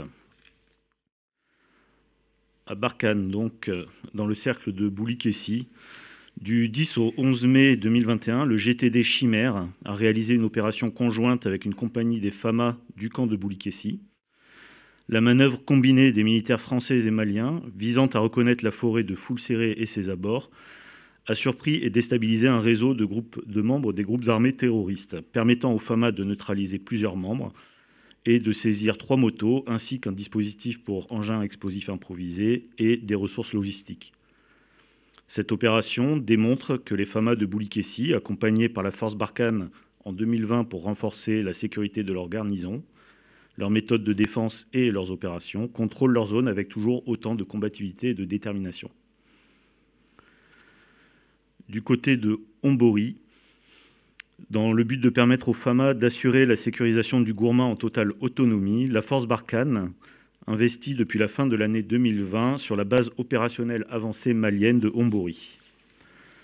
Dans des conditions très rustiques, notamment de grande chaleur, et sous la menace permanente des GAT, une équipe du 25e régiment du génie de l'air, protégée par le GTD Chimère, a réalisé dernièrement un terrain sommaire aux abords de la BOA pour permettre aux avions de transport tactique de se poser. Après un premier posé par un C-130J au début du mois, c'est un A400M Atlas qui s'est posé sur ce terrain sommaire d'Hombori le 18 mai 2021. Désormais, les FAMA et la force Barkhane disposent d'un pont aérien leur permettant de ravitailler le principal camp FAMA au cœur du Gourma, en évitant la route nationale 16 et les risques d'attaque d'engins explosifs improvisés. Le 14 mai 2021, un Reaper Block 5 de l'armée de l'air et de l'espace a décollé de la base aérienne projetée de Niamey pour la première mission opérationnelle qui consistait à appuyer des soldats du GTD Bison engagés dans une opération majeure de lutte contre les GAT dans la région de Nokara dans le Gourma. La force Barkhane dispose donc maintenant de 2 systèmes de drones Reaper, un Bloc 1 et un Bloc 5, mis en œuvre par la 33e escadre de surveillance, de reconnaissance et d'attaque. Ce nouveau standard apporte notamment une meilleure définition vidéo et une amélioration des capacités de communication. Du 10 mars au 9 mai 2021, 3 hélicoptères Puma de l'ALAT en provenance de FFDJ ont été déployés dans l'opération Barkhane. Acheminés grâce à l'Atlas la 400e Atlas de l'armée de l'air et de l'espace, ce détachement des FFDJ a apporté un soutien capital au GTD Aérocombat, réalisant 120 heures de vol au cours de nombreuses missions de transport, de ravitaillement logistique et d'évacuation sanitaire. Ce déploiement depuis les FFDJ démontre toute la pertinence des forces françaises des forces de présence en Afrique, où elles constituent les bases opérationnelles avancées. Cette semaine, les avions de la force Barkhane ont réalisé 120 sorties, parmi lesquelles 20 sorties chasse, 39 sorties ISR et 61 missions de transport ou de ravitaillement. À Chamal, déployé sur la base aérienne projetée au Levant depuis août 2016, les Rafale C ont récemment franchi la barre symbolique des 10 000 heures de vol. Les missions quotidiennes menées par les Rafale C participent pleinement à amoindrir les potentiels militaires de l'organisation terroriste Daesh. En Méditerranée orientale, samedi 8 mai, aussitôt le canal de Suez franchi, les Rafale marines et les E-2C Hawkeye du groupe aérien embarqué ont repris les vols opérationnels au profit de l'opération Inherent Resolve. Le groupe aéronaval entame ainsi une nouvelle séquence de la mission Clemenceau 2021 depuis la Méditerranée orientale, où il intervient sur le théâtre irako-syrien, contribuant à la lutte contre Daesh au Levant. Ce matin, le porte-avions Charles de Gaulle a catapulté une patrouille armée de 2 Rafales marines pour une mission d'appui aux troupes de la coalition. Arrivés sur le théâtre irakien, les aéronefs français ont été sollicités par les forces irakiennes pour les appuyer dans leur combat contre Daesh, et les Rafales marines ont alors procédé à une frappe aérienne. Cette semaine, les aéronefs français basés au Levant et aux Émirats arabes unis, ainsi que ceux du groupe aéronaval, ont réalisé 36 sorties aériennes. Toujours l'opération Clemenceau, depuis le samedi 15 mai et jusqu'à la fin de son déploiement en Méditerranée orientale, le groupe aéronaval bénéficie du soutien d'un Atlantique 2 au récent standard 6. Venu de la base aéronavale de Lanbiwe, l'aéronef mis en œuvre depuis Chypre concourt à la sûreté des bâtiments en assurant la surveillance de l'espace aéromaritime. Il permet en outre d'élargir et de compléter la capacité d'appréciation de situation par le GAN dans la zone. Au Japon, du 11 au 16 mai, sur l'île de Kyushu, les bâtiments de la mission Jeanne d'Arc ont participé à l'exercice Arc 21 organisé par les forces d'autodéfense japonaises. Le porte-hélicoptère amphibie Tonnerre, la frégate de type Lafayette-Surcouf et le groupement tactique embarqué, le GTE de l'armée de terre, se sont entraînés durant 5 jours aux côtés d'unités japonaises, américaines et australiennes dans les domaines des opérations maritimes et terrestres. Après son arrivée au port de Sasebo, le groupe École Jeanne d'Arc a fait débarquer le GTE. Les Ground Self-Defense Forces japonaises, les Marines et le GTE ont ainsi échangé dans différents domaines sur le camp d'Enoura, autour de la préparation d'une manœuvre amphibie, de tir d'infanterie, d'évolution tactique et de combat en zone urbaine. Le volet naval de l'exercice Arc 21 a débuté le vendredi 14 mai et a rassemblé 9 bâtiments des 4 nations participantes. Durant 2 jours, les équipages se sont entraînés dans différents domaines de lutte antiaérienne, anti-surface et anti-sous-marine. Pour cela, la force a bénéficié de la participation d'un sous-marin japonais de classe Suryu, mais également de divers aéronefs tels qu'un P-8 Poséidon américain et d'avions de type F-2 japonais. L'objectif était de protéger des unités dites précieuses que sont les bâtiments amphibies. Le lendemain, des manœuvres d'engins de débarquement ont été menées entre les différentes unités amphibies. Les EDAR et CTM du Tonnerre réalisant des manœuvres de porte-à-porte avec l'Usumi, tandis que le PHA accueillait un Landcraft Air Cushion, un engin de débarquement à coussin d'air japonais, dans son radier. L'exercice s'est conclu le 16 mai avec le retour du GTE à bord du Tonnerre. Depuis le 17 mai et jusqu'au 5 juin a lieu en Estonie l'exercice Spring Storm 2021, qui a pour objectif principal d'éprouver l'intégration des troupes de l'OTAN et des forces de défense estoniennes. Ce sont près de 7000 militaires originaires d'Estonie, des États-Unis, de Lettonie, de Pologne, d'Italie, de France, du Danemark et du Royaume-Uni qui participent à cet exercice majeur. Cette année, Spring Storm 21 se caractérise par un volume important de chars engagés, notamment avec la participation du sous-groupement tactique à dominante blindée français, la présence d'hélicoptères d'attaque, de reconnaissance et de transport, et pour la première fois des chasseurs de 5e génération F-35. Dans le cadre de l'opération Résilience, les armées restent résolument engagées dans la mise en œuvre de la stratégie vaccinale du gouvernement. Sur le front de la vaccination, l'action des armées comprend toujours l'augmentation des capacités de vaccination de 7 hôpitaux d'instruction des armées, l'ouverture le 13 mai dernier de l'école militaire de santé de Lyon-Bron comme centre de vaccination, et depuis le 12 avril, les pôles militaires de vaccination d'Olivet, de Mérignac et de Dijon. Au cours du week-end des 15 et 16 mai, dans le cadre de l'opération Tous sur le pont, ces différents centres ont ouvert leurs portes pour accueillir les Français devant se faire vacciner. Au 19 mai, ce sont ainsi plus de 200 000 Français qui ont reçu une dose de vaccin au sein des HIA ou des PMV. En Guyane, les 35 militaires, médecins, infirmiers et aides-soignants du service de santé des armées et du régiment médical de l'armée de terre arment toujours un module militaire de réanimation au sein du centre hospitalier de Cayenne. Ce MMR accueille actuellement 5 patients en état de réanimation. Afin d'anticiper une saturation imminente des services de réanimation guyanais, le dispositif de transfert sanitaire a de nouveau été déclenché. À la demande des autorités civiles, le mardi 18 mai, 2 patients en état de réanimation ont été évacués de la Guyane vers la Martinique au moyen d'un CASA de l'armée de l'air et de l'espace stationné sur la base aérienne 367. J'en ai terminé et je suis prêt à prendre vos questions. Oui, bonjour, mon colonel, c'est Jean-Marc Tanguy. J'avais une petite question sur le détail que nous avez donné sur l'activité des avions du groupe aéronaval. Jusqu'alors, le colonel Barbry ne nous avait pas parlé de tir de la part des Rafales marines. Est-ce que ça veut dire que c'est le premier tir de Rafale marine depuis que le porte-avions a quitté Toulon? Alors écoutez, comme ça, de tête, je ne suis pas capable de vous dire. Je regarde ça et je vous confirme ça juste après. D'accord, mais donc ça a bien eu lieu aujourd'hui, c'est ça? Oui, oui, c'est ce matin. Lors de la toute première mission sur le théâtre depuis la Médor. C'est comme ça qu'il faut le comprendre. Alors je ne sais pas si c'est la première mission. Non, parce que les missions sur le théâtre depuis la Médor ont commencé dès le 8 mai après le franchissement du canal de Suez. Ah d'accord, autant pour moi, merci. Et dans la continuité de la question, vous avez parlé donc du théâtre irakien. On a une petite précision sur le lieu de la frappe? C'est dans le nord-est de l'Irak. Dans le nord-est de l'Irak. Très bien. Donc, juste avant de conclure le point presse, je voudrais terminer de répondre aux questions de Jean-Marc Tanguy tout à l'heure sur la question des H-160 de la flotte intérimaire. Donc, je vous confirme qu'il s'agit bien d'une location-vente, monsieur Tanguy, et que les affectations de ces hélicoptères seront pour l'année 2022 basées sur la banne de Lanvéoc-Poulmic, et pour l'année 2023 un hélico à Cherbourg, un hélicoptère à nouveau à Lanvéoc et les 2 derniers hélicoptères pour la banne de Hyères.